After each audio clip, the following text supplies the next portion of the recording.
A paz do Senhor, meus irmãos. É bom nós estarmos aqui, na presença do Senhor. A palavra do Senhor nos ensina que na presença do Senhor há abundante alegria. Já oramos, já louvamos a Deus. Agora nós iremos ouvir a exposição da palavra do Senhor. Amém? Vamos orar?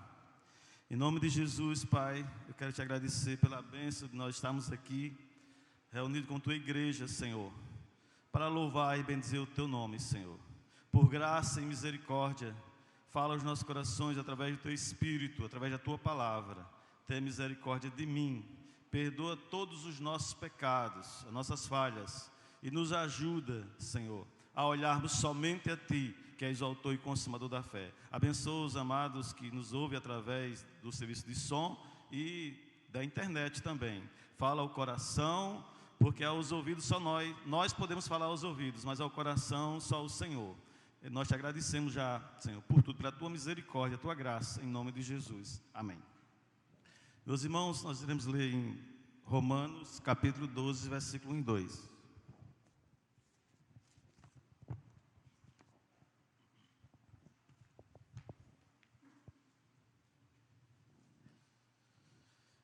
Diz assim a palavra de Deus, Romanos 12, 1 e 2.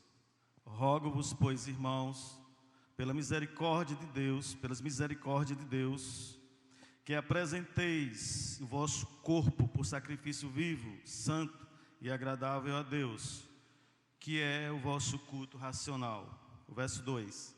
E não vos conformeis com este século, ou este mundo, mas transformai-vos pela renovação da vossa mente ou entendimento, para que experimenteis qual seja a boa, agradável e perfeita vontade de Deus. Amém? Graças a Deus, né? Meus irmãos, pregar nesse livro, nessa carta de Paulo, não é uma coisa lá muito fácil, porque essa carta, por ser a primeira carta aqui de Paulo, pela ordem, é algo muito profundo. Talvez tenha sido sobre essa escritura que o apóstolo Pedro declarou na sua carta. Ele disse que o irmão Paulo escreve tem coisas que são muito difíceis. E olhe que quem estava dizendo era o apóstolo Pedro. Pessoa que tem intimidade com o Senhor, né? Que tinha vivido ali ao lado do Senhor, e um pregador do Evangelho, um apóstolo do Senhor. Ele disse que tinha coisas difíceis. E na verdade, as doutrinas que tem nessa carta realmente não são fáceis. Porque para entender o que está nessa carta, é necessário a pessoa pesquisar muito, né? Não é com meia hora, nem com uma hora que você vai entender aqui a carta de Paulo aos Romanos, né? Alguém disse que as coisas mais preciosas não estão na superfície, estão nas profundezas. O diamante, a profundidade de encontro o diamante. A profundidade de encontrar o diamante, tem outra joia preciosa, não é o outro, eu esqueci agora, é um que é de cor preta, que a profundidade dessa joia é de 150 a 200 metros de profundidade.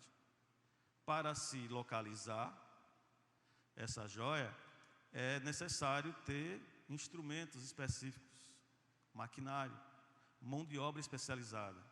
E demanda tempo, né? Demanda tempo para se tirar as joias preciosas, o ouro, por exemplo, né?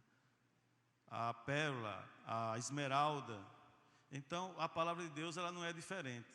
Se essa epístola de Paulo aos irmãos em Roma tem muita coisa que, muita doutrina, né?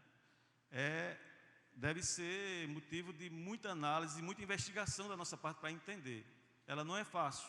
Não é fácil você pegar um texto desse aqui sem você saber o contexto, né? Para nós pregarmos, principalmente numa carta dessa daqui, é necessário você saber por que ele escreveu isso. para que ele escreveu. Qual o motivo dele ter escrito isso aqui? Né? E eu quero fazer um breve panorâmico do capítulo 1 até esse que nós lemos. O apóstolo Paulo, está falando com o pastor Samuel, pelo que eu analisei aqui, ele não tinha conhecimento dessa igreja de Roma. Ele não conhecia a igreja de Roma. Mas ele ouviu falar, ele disse, no capítulo 1, versículo 8, ele disse: a todos vós, porque em todo mundo é proclamada a vossa fé.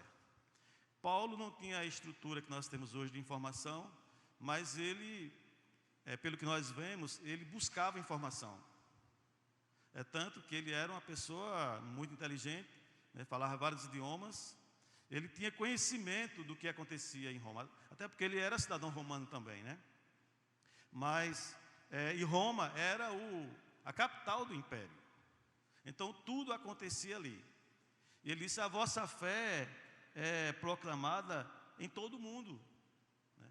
E ele, sem nem conhecer a igreja, ele orava, ele clamava ao Senhor, né? E desejou muito, diz o texto sagrado, que ele desejou muito aqui na carta, ir a Roma, para conhecer pessoalmente esses irmãos, para se comunicar com esses irmãos, para comungar com eles pessoalmente, né? Mas Deus não permitiu que ele fosse a Roma.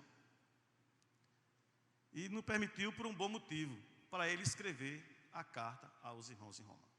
Se ele estivesse lá em Roma, não seria necessário escrever nenhuma carta.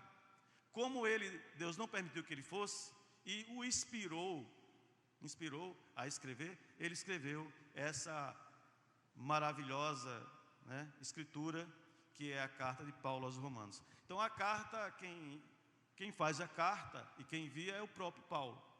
E ele envia a essa igreja em Roma.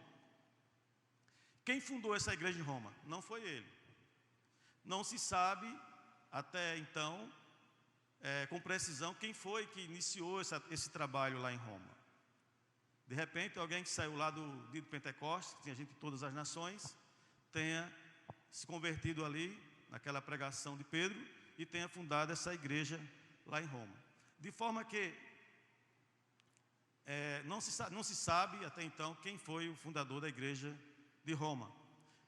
Diferentemente do que a igreja católica ensina, que Pedro foi o fundador, né, foi o primeiro papa da igreja. Não. Quando Paulo escreve aqui, Paulo não escreve a Pedro. No capítulo 16, ele lista vários nomes de pessoas lá da igreja. Não está o nome de Pedro. E se Pedro tivesse lá em Roma, não era necessário ele escrever tanta doutrina, porque lá já estava um apóstolo, né? Já estava um apóstolo. Então não haveria motivo para ele escrever uma carta. Então não é verdadeira essa afirmação de que Pedro foi o primeiro bispo ou o primeiro papa da igreja em Roma. Muito bem. Então no capítulo 1, irmãos, Deus apresenta o evangelho a essa igreja, né?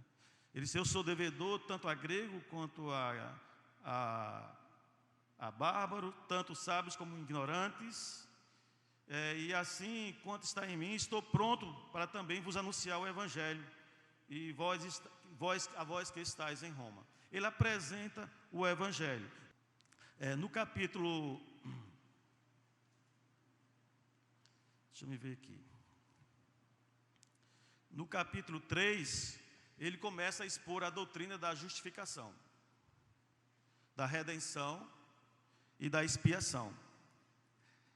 No capítulo 4, Paulo explica, no 3 ele lança a doutrina da justificação e da redenção. No 4 ele explica essa doutrina, ele dá detalhes dessa doutrina. No 5 é explicado os frutos da justificação. Tendo sido, pois, justificados pela fé, temos paz, um dos frutos dessa justificação, para com o nosso Senhor Jesus Cristo, pelo qual temos também entrada na fé a esta graça, a qual estamos firmes, nos gloriamos na esperança da glória de Deus. Aí lá ele diz que com essa paz, né, nós passaremos por tribulação, a tribulação produz paciência, a paciência, experiência, e esse texto aqui os irmãos conhecem muito bem. Muito bem. Já no capítulo 7, ele fala da lei do pecado. Não sabeis vós, irmãos, pois que eu falo aos que sabem a lei, que a lei tem domínio sobre o homem por todo o tempo que vive, porque a mulher que está sujeita ao marido enquanto ele vive está ligada pela lei, mas morto o marido está livre a lei do marido. Ele fala sobre a lei, né, porque lá em Roma havia muitos judeus, né, e os judeus queriam que a igreja de Roma ainda, né, e aqueles irmãos que se diziam de Deus, queria que eles vivessem ainda de conformidade com a lei, e houve muita discrepância nesse lado. Queriam que fossem circuncidados. Paulo disse que não era necessário, né? A lei foi até Cristo, né? E Paulo teve muito trabalho em ter que ensinar isso aos irmãos. No capítulo 8,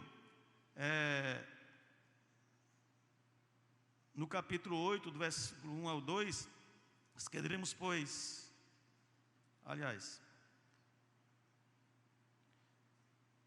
no capítulo 8 é a libertação. É onde ele fala que nenhuma condenação há para os que estão em Cristo Jesus, que não anda segundo a carne, mas segundo o Espírito, né?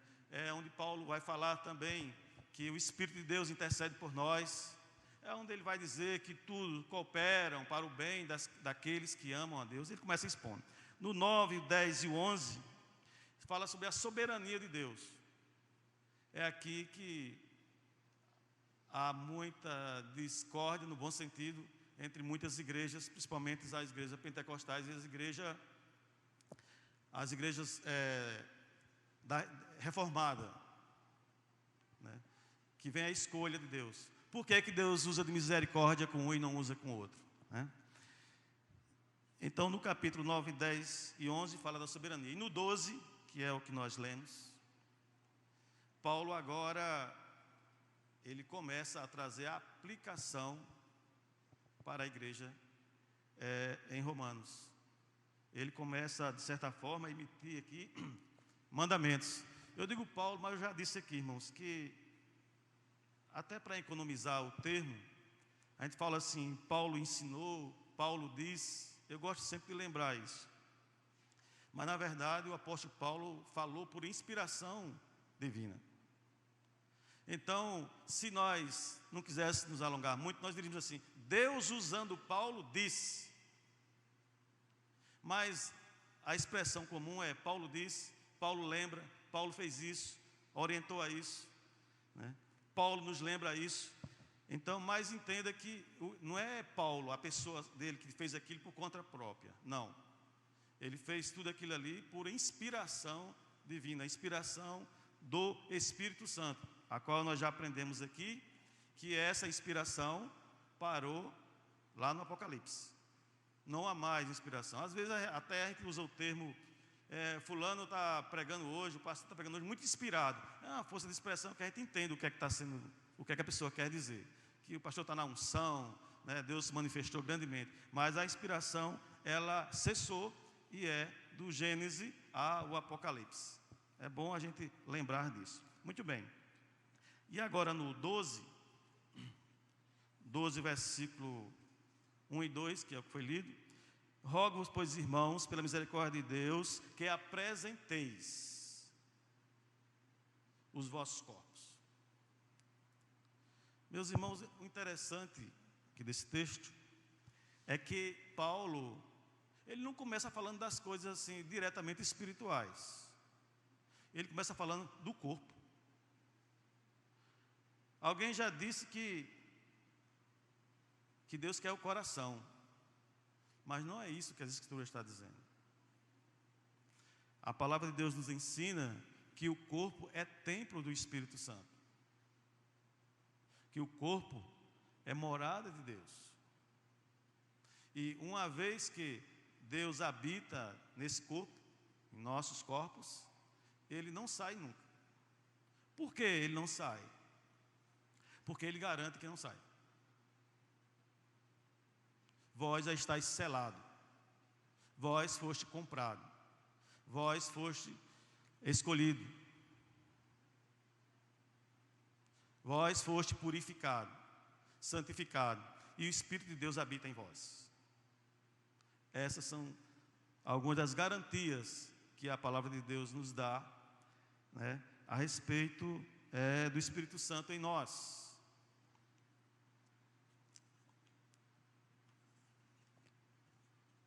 E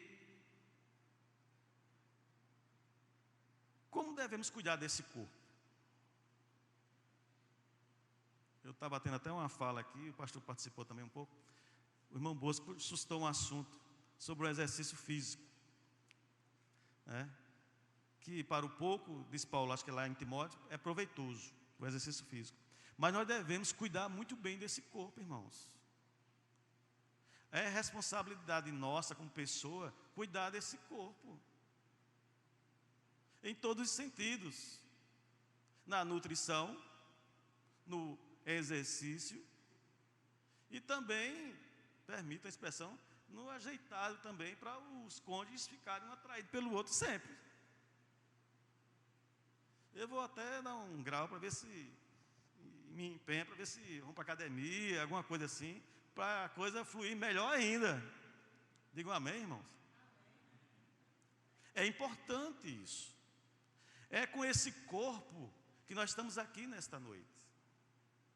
Nós estamos prestando o nosso sacrifício de louvor a Deus. Outrora, nós estaríamos com esse corpo, esse mesmo corpo que nós estamos aqui, nós estaríamos em outros lugares, fazendo outras coisas. Quanto de nós não nos prostituímos lá fora? Fizemos toda a sorte de mazela errada aí, né? Não é coisas escandalosas, mas para Deus é pecado. Então, como devemos cuidar do nosso corpo? Você está cuidando do seu corpo?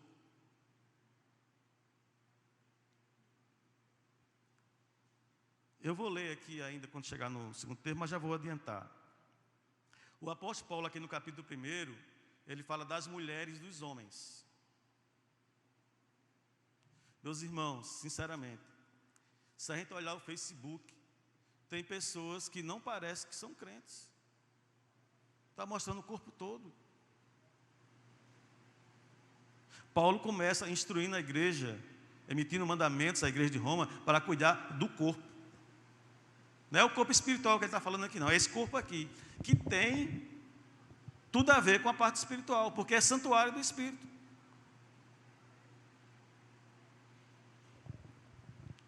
Misericórdia. Misericórdia. E nós devemos ter muito cuidado com isso. Eu vi uma pregação de uma missionária americana, Joyce, eu acho que o nome dela é isso. Ela disse: Deus não me chamou para mostrar o corpo, não. Ele me chamou para anunciar a sua palavra. Mas tem pessoas que a gente olha, pastor, e diz que essa pessoa não é crente, não. Não é crente.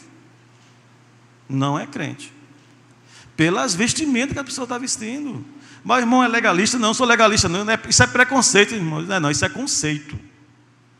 É conceito. Nós devemos ter cuidado do nosso corpo. É o que a palavra de Deus está dizendo aqui, irmãos. Rogo-vos pela misericórdia de Deus. Ele pede até pela misericórdia, as misericórdias de Deus, que apresenta o seu corpo, mas é em sacrifício vivo. Os irmãos estão aqui usando suas mãos, está usando o corpo para louvor de Deus. Nós não podemos usar essas mesmas mãos para fazer outra coisa que não seja do agrado de Deus, não, irmãos. Nós temos que ter cuidado aonde nós estamos pondo a nossa mão. Eu tenho que ter cuidado aonde eu estou pondo meus olhos. Eu tenho que ter cuidado o que é que eu estou ouvindo. O pastor tem falado aqui, ressaltado às vezes. O que é que você tem ouvido, o que é que você tem ouvido e visto lá nas quatro paredes, lá quando você está com o seu smartphone ou com seu notebook ou desktop, quando você está sozinho? Mas o irmão está falando só para os jovens? Não, estou falando para os casados também. O que é que você está fazendo? O pastor Jeremias, da igreja presbiteriana lá em Belo Horizonte, ele disse que uma irmã ligou para ele e disse: pastor, o meu marido está me traindo. E eu peço que o senhor venha aqui agora. Disse: mas irmã, disse, não, por favor, pastor, venha aqui agora, o senhor vai ver como é que é a coisa. E o pastor, atencioso, foi lá, pegou o carro, se trocou, chegou lá, bateu, chamou no apartamento, ela abriu a porta do quarto e disse: olha ali, veja o que ele está vendo na internet. Ele está me traindo. Isso tem tudo a ver com o nosso corpo. Nós temos que ter muito cuidado com o nosso corpo, irmãos. Não é apenas a minha fala, é o que a palavra de Deus está nos instruindo. Os irmãos, as pessoas lá da Coreia do Sul, o índice de câncer de pele, por eles protegerem muito o corpo, é desse tamanho. E aqui todo ano morre gente na Paraíba de câncer de pele. A gente não pode entrar naquela que o que é bonito é para se mostrar. Você pode mostrar o seu corpo ao seu cônjuge. Prepara muito bem, tanto ele quanto ela. Se prepare muito bem e se mostre para o seu cônjuge. Para outras pessoas não interessa. Não interessa. Como devemos fazer com o nosso corpo? Esse corpo, né, ele deve estar à disposição do nosso Deus, como nós estamos aqui nesta noite no culto. Na obra do Senhor, no serviço do Senhor. Eu acho que uma das maiores torturas para um crente consciente, mas que está assim meio frio na fé. Uma das maiores torturas é ele estar em casa e ver um irmão daquele simples, às vezes não sabe nem falar português direito, coitado. Canta desentoado, pega um violão, só faz os acordes, não consegue fazer nem os relativos. Passar uns acordezinhos e ali tira a música, ao tom cego andei, 3 notinhas resolve. E põe uma caixinha de som e está lá, cantando. Dizendo, Jesus disse, ir por todo mundo pregar o evangelho a toda criatura, quem crê será salvo. Mas a pessoa está em casa, sentado lá na sua rede, no seu sofá, na sua cadeira de balanço, e o irmão está lá. E a gente escuta e percebe que esse irmãozinho está lá falando linguajar muito simples, porque é o que ele tem. Mas Deus está usando. E nós, que temos um conhecimento intelectual bom, excelente, muitas vezes estamos em casa. Aí Deus vai usar o simples. E nós perderemos a oportunidade de, com a disposição que o Senhor tem nos dado, nos dispormos a fazer a obra de Deus. E se nós não dispormos a fazer a obra de Deus, Ele vai chamar outros para fazer a sua obra, porque a sua obra não pode parar. Deus, meus irmãos, Ele não precisa de nós para fazer a sua obra. Ele quer nos usar. É diferente. Ele quer nos usar, mas Ele não precisa de nós. Mas nós, mais do que precisar, nós necessitamos de Deus. Jesus disse, sem mim nada podeis fazer. Então, esse corpo, essa saúde que Deus te deu, que Deus deu a você e deu a mim, vamos nos dispor a fazer, a praticar esse exercício espiritual, que ele chama de sacrifício vivo, santo e agradável a Deus. Foi para isso que nós fomos chamados. Fernandinho canta, se não for para te adorar, por que eu estou aqui? Por que foi que eu nasci? eu estou aqui para fazer a tua obra, Senhor. Que Deus nos dê graça, meus irmãos. Nos ajude a não servirmos de chacota aí nesse mundo. A sermos simples. A andarmos em santidade. A Bíblia diz que sem santidade é impossível agradar a Deus.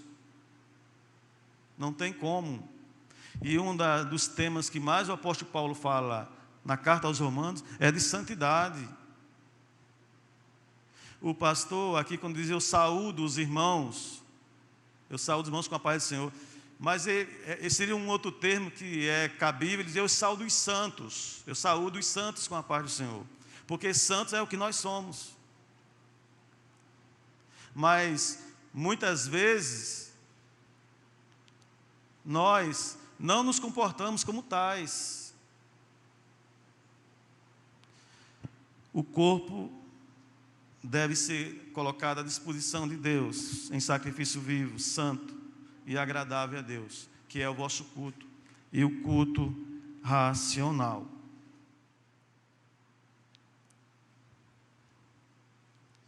O pastor Eudes já falou várias vezes aqui nessa questão de vestimenta.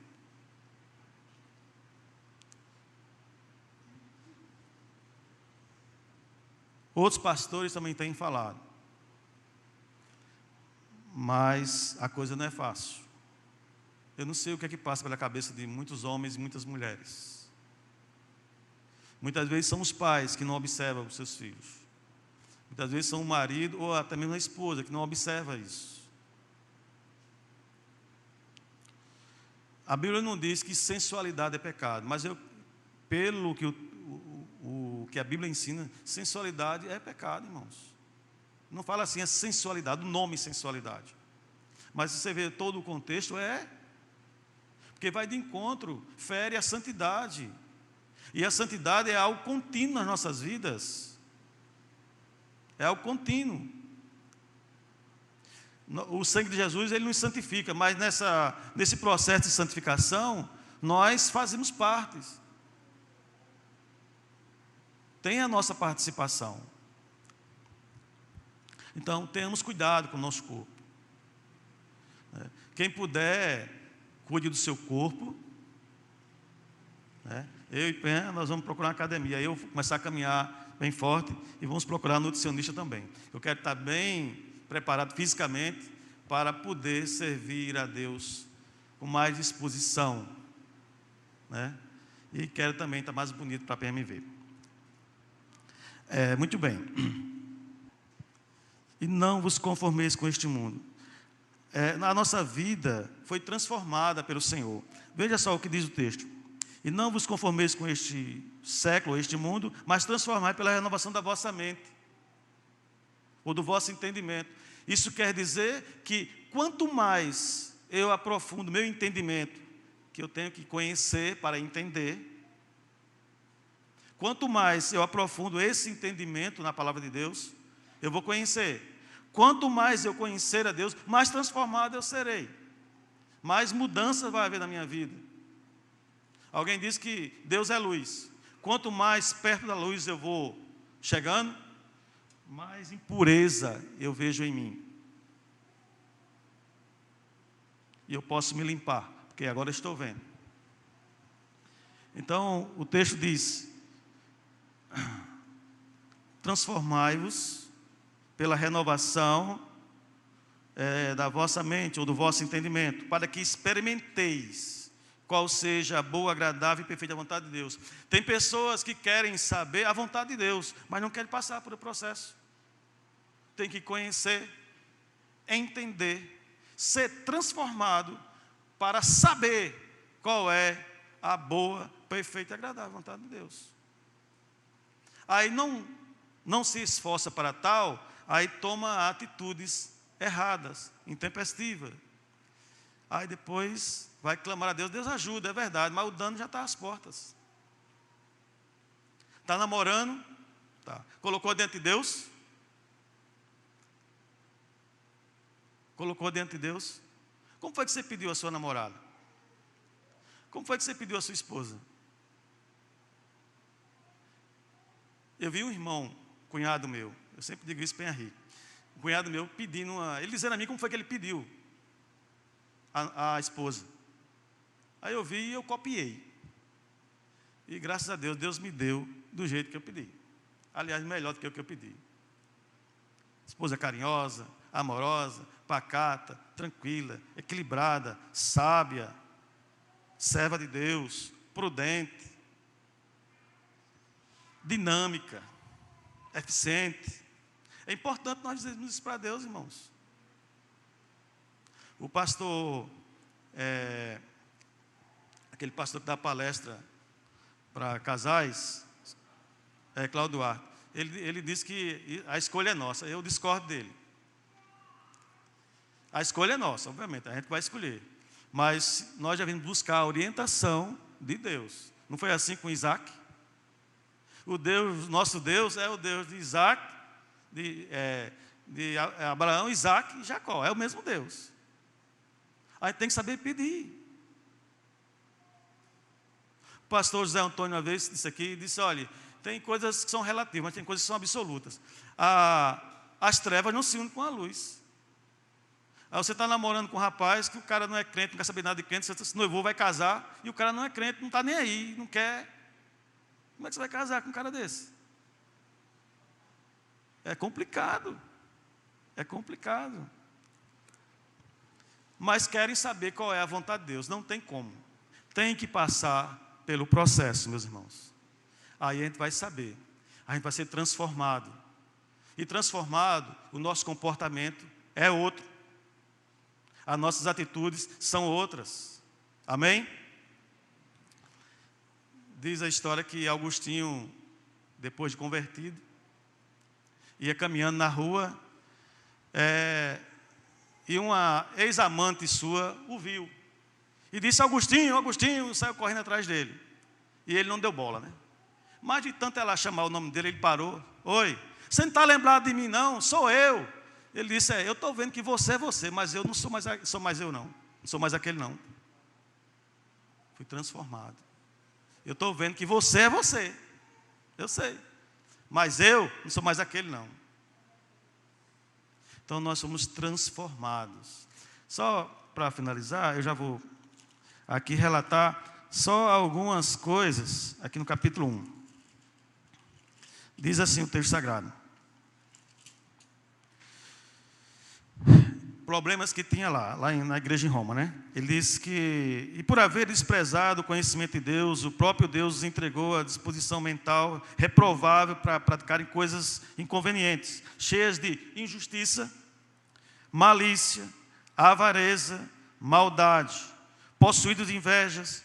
Aí tinha homicídios, contendas, dolo, malignidade, sendo difamadores, caluniadores, aborrecidos de Deus, insolentes, soberbos, presunçosos, inventores de males, desobedientes aos pais, insensato, pérfidos, que é um desleal, um traidor, sem afeição natural e sem misericórdia. Ora, e conhecendo eles a sentença de Deus, de que são passíveis de mortes, que tais coisas praticam, não somente as fazem, mas também aprovam os que assim mesmo procedem. Esse era o panorama lá de Roma. Aí o apóstolo, orientado pelo Senhor, nos diz, não vos conformeis com este mundo. Há umas semanas atrás, eu precisei de um currículo do primeiro grau, aliás, histórico, primeiro e segundo grau. Aí eu liguei para a escola que eu estudei em Guarabira, aí a moça disse, a pessoa que atendeu lá falou assim, o senhor nunca pegou não? Eu digo, o certificado eu peguei. Diz que aqui não consta que o senhor pegou nada. Olha, se o senhor pegou, para o senhor pegar a segunda vez, você tem que pagar um valor. Eu disse, certo. Mas como aqui não tem nada, quando o senhor chegar aqui, aí o senhor disse que não pegou. Aí eu disse, moça, eu não posso dizer isso não. Não posso dizer isso não. Eu não disse a ela, que eu não quis constranger a bichinha, que era mentira e que eu não poderia fazer isso. Mas eu disse, moça, eu não posso fazer isso não. Moral da história, quando eu cheguei lá, estava tudo pronto. Eu não disse nada. Me deram o certificado e o histórico escolar. Mas nós passamos por coisinhas simples. Mas o diabo está com um olho que você nem imagina em você, irmão. Agora ele vai mentir. Agora ele vai cair. Aí eu vou acusar ele diante de Deus. Porque a palavra do Senhor nos ensina que aí ele acusa a gente de dia e de noite. Isso quer dizer, não permanentemente, porque ele não é onipresente, mas ele está olhando alguma coisa que ele está fazendo. Até porque alguém disse que tem crente que faz coisa que até o diabo detesta. Nem o diabo aprova. Misericórdia. Não vos conformeis com este mundo. Eu já vou parar por aqui. Amém? Preste atenção no que, é que você está fazendo. Preste atenção onde você está, mais uma vez, onde você está botando essa mãozinha. Onde você está botando esse olhinho. E onde você está botando esse ouvidinho. Onde você está botando o seu pé. Deus está olhando para mim e para você. E Ele promete que está conosco. Foi uma das últimas palavras do Senhor, antes dele ser assunto ao céu. Eis que eu estou convosco. Está com dificuldade? Peça conselho. Aqui nós temos que são cinco pastores, né? São 4 pastores, irmãs idôneas. Tem dificuldade? A irmã Josefa Porfírio, uma mulher de Deus. A irmã Marlene, uma irmã que é habilitada na palavra de Deus, conhecedora, com experiência com Deus. Peça uma palavra, não vá fazer bobagem, não. Antes de tomar uma atitude séria, procure. Mas, irmão, não é a palavra de Deus que eu tenho que procurar, não. É também. Mas Deus opera no meio dos conselhos, viu? Deus opera no meio dos conselhos. Lembra lá de Moisés? Quando o sogro dele chegou e aconselhou ele? Deus não revelou para Moisés, faz assim não, Moisés. Não, o conselho do sogro. Deus usou o sogro para aconselhar. Então, nós estamos aqui em igreja. Então, quando for tomar uma posição, uma tomada de uma atitude, alguma coisa séria, um negócio que se for fazer, um negócio grande, comprometedor, procure ajuda, irmãos. Porque se nós errarmos, tem consequência. Quem com ferro fere, com ele será ferido. Tem consequência o nosso erro. E Deus, Ele nos ama muito, mas Ele repreende e castiga quem ama. Deus ama a humanidade toda, mas Ele vai mandar para o inferno muita gente, e tem mandado, viu? Mas aqueles que viver segundo a palavra do Senhor, vai morar no céu. E nós somos o povo de Deus, somos a igreja do Senhor, amém? Nós vamos morar no céu e somos santos, e como os santos devemos nos comportar, amém? Há muita responsabilidade em nós, que o Deus nos ajude, nos abençoe. Eu agradeço a oportunidade, que os irmãos sejam edificados com essa palavra.